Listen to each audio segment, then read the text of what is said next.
The Titleist GT lineup has been dominating the world of professional golf, and I've been dying to get my hands on the GT Hybrid to see where it can fit into my bag along with the driver and 5-wood. So how about we pull the wrapper off of this freshly fit to me hybrid and take a look at how well it can perform for me and potentially for you. Stick around.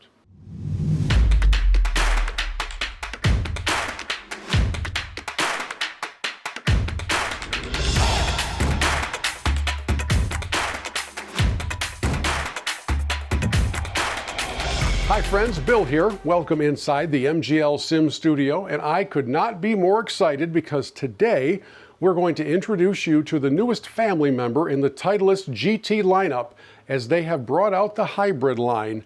This is the Titleist GT Hybrid. In my case, it's the GT1, which was determined after a very thorough fitting process.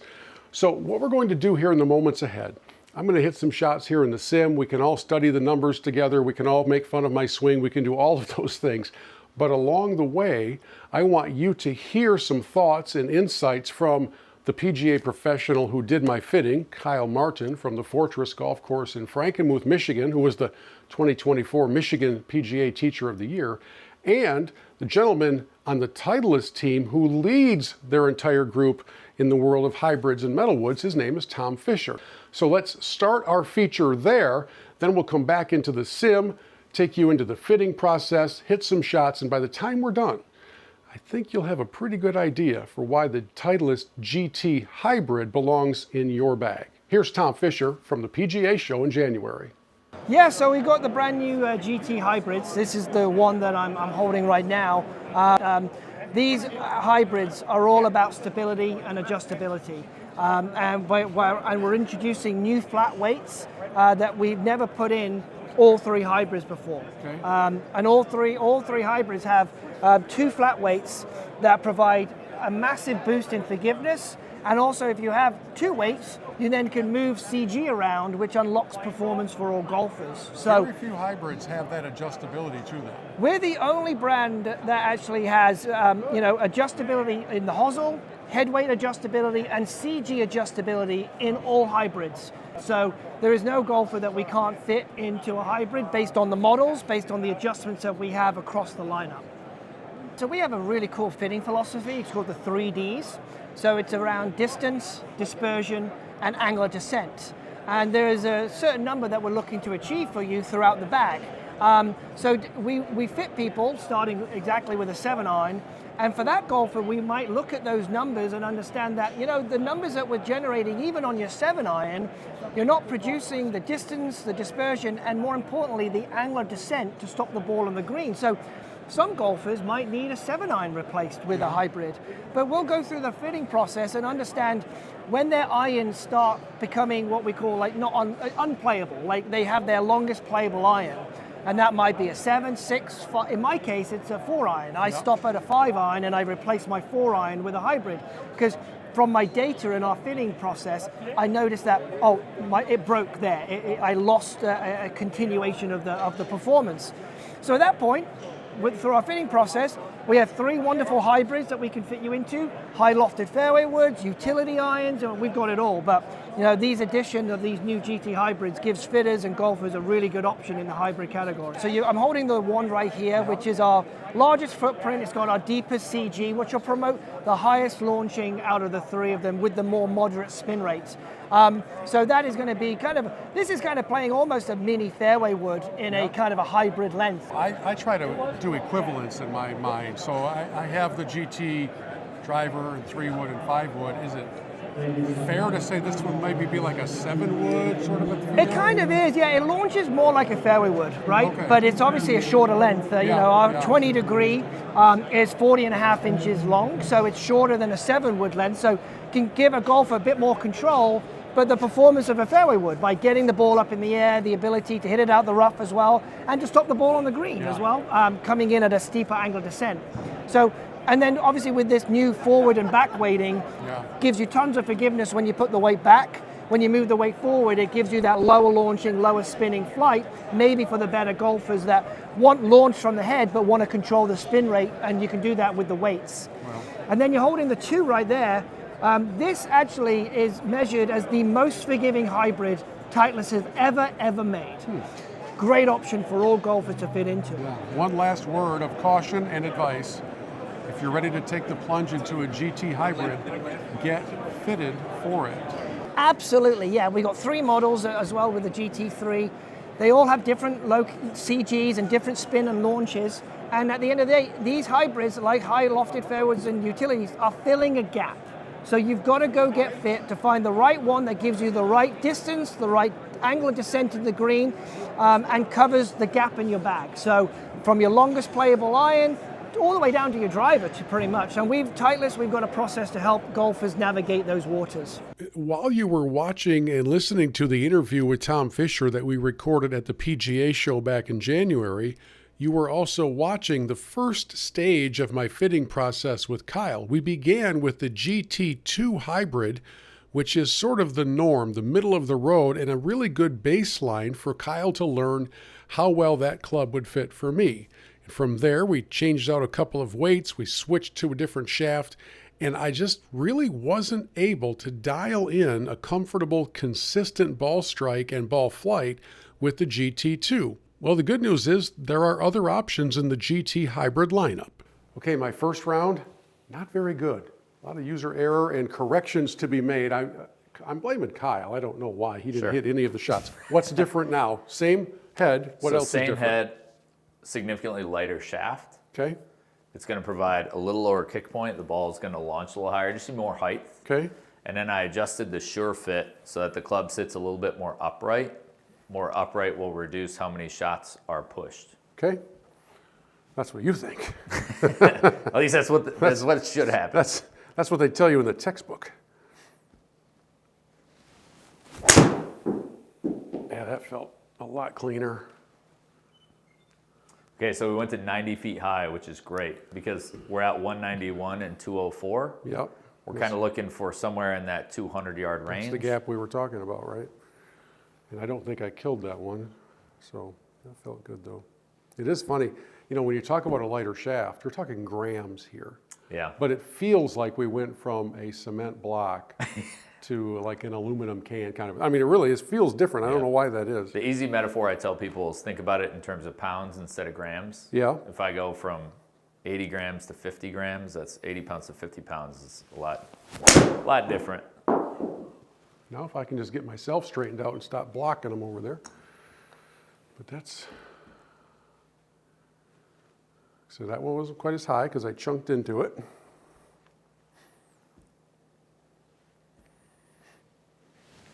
It's a little cleaner. It's not going to be as high though, I don't think. A little thin. Yeah. Ball speed's definitely up. Your ball speed was around 123, 124 with the previous shaft, and now we're up in that 126, 127 range. Okay, it'd be fun to hit one properly.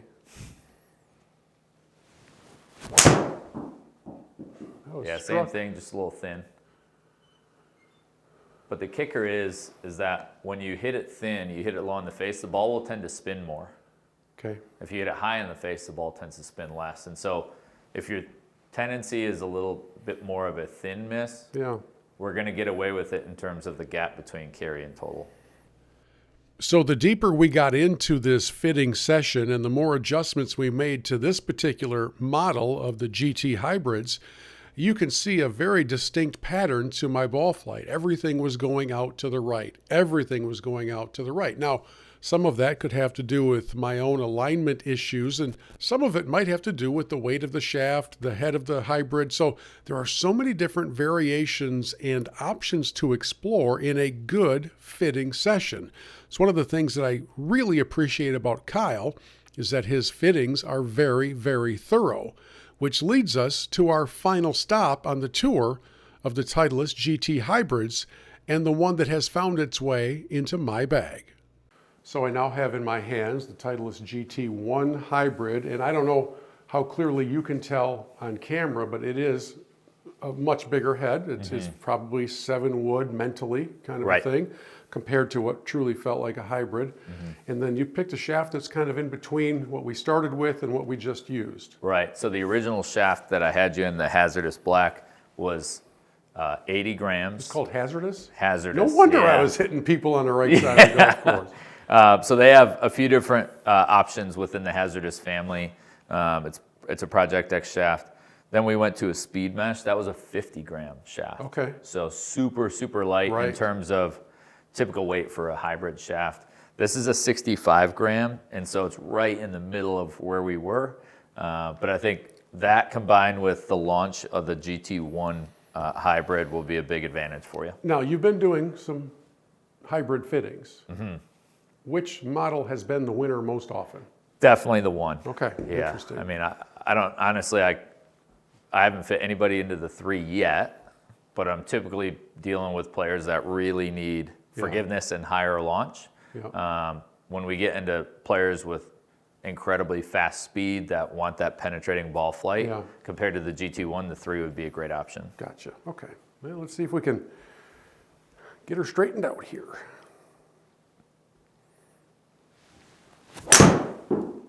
That felt pretty good to me. That is right on the button. Yeah, I like that one. 102 feet high. We're looking for what, 90. 90 plus height wise? Is that kind of our Yeah, I would love to get height and spin 90 combination? 90 sort of a to thing? 100, just so that when that ball lands, Yeah. it doesn't land like a driver. We Yeah. need to be able to hit a shot, let's say on long par 3s Yeah. or second shots on par 5s or some long par 4s, where the ball can land on the green and hold that position. Yeah. Because you're landing at a steeper angle, the green will be bigger. You have Okay. more access to more spots on the green. Club head speed was, I think, pretty much the same as we had with the priors. We were right around 90. Got that a little bit high. Let's see. Yeah, that felt good. We came into this little exercise with me saying I'd like to fill that gap between 190 and 205, and right now we're filling that gap. Right. You know? And keep in mind that this is a 5 hybrid. Now the GT1, the GT2, and the GT3 all come in different loft options. Okay. That's a 23 degree, Okay. but with that shore fit, I was able to take some loft away. I was able to take a degree away. So Okay. that's more like a 4. Yep. It says 5 on it, but with that shore fit, it gives you the advantage of really being versatile in terms of the loft. Well, it's kind of hard to argue with the first two results, that's for sure. That's going to be out to the right. I could feel that one sliding on me. But not nearly as much, and you still hit it 99 Yeah. feet high. Yeah. So that's a big difference. I think we might have our leader in the clubhouse here.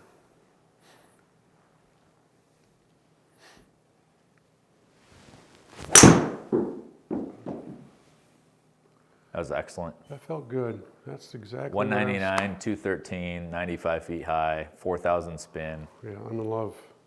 That is, I'm in love. Can I take this thing to dinner at that's a Zender's? perfect, yeah, absolutely.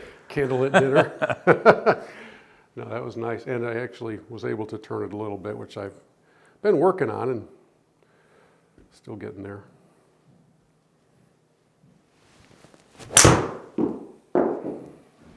Really good. Yeah, 191, Okay. perfect. Sign me up for this All right. and the whole combination. And it kind of reinforces, folks, the importance of getting properly fitted for your hybrids. You saw me use 3 different iterations, and the first 2 really were not going to work for me. And I could be wrong. You can tell me this.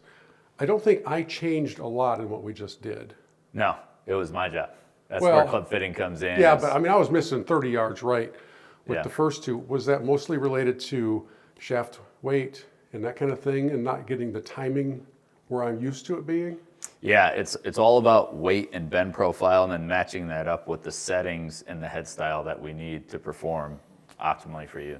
Well, if you're wondering, you come take a peek in my bag this season, you will see the GT1 hybrid, even though I'm playing the GT2 driver and fairway metal. So don't let the number automatically think that you've got to dial into that same that you're using for the bigger clubs.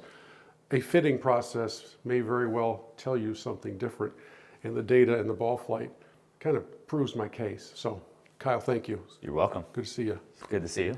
And so we end this journey right where we started this journey, back in the MGL Sim Studio for a few more swings with our new Titleist GT Hybrid. Boy, those feel good. I'm not swinging all that hard. That jumped at 129 off the club face, rolled out exactly to 208, a couple yards off of the center stripe. And folks, these are numbers that are so encouraging to me. And if you are a big fan of a 4-iron, you might want to form a support group and allow my 4-iron to join it, because I don't think it's going to make the cut coming out of spring training this year. I believe we have our 4-iron replacement in my hands in the form of the Titleist GT Hybrid. Thanks to Tom Fisher for the insight. Thanks to Kyle Martin for the fitting. Thanks to you for your patience walking through all of this. And my final word would be, do not go and buy a hybrid without being fit for it. This is probably not the one I would have chosen just based on vision or a few waggles in the store. But you can't argue with the results.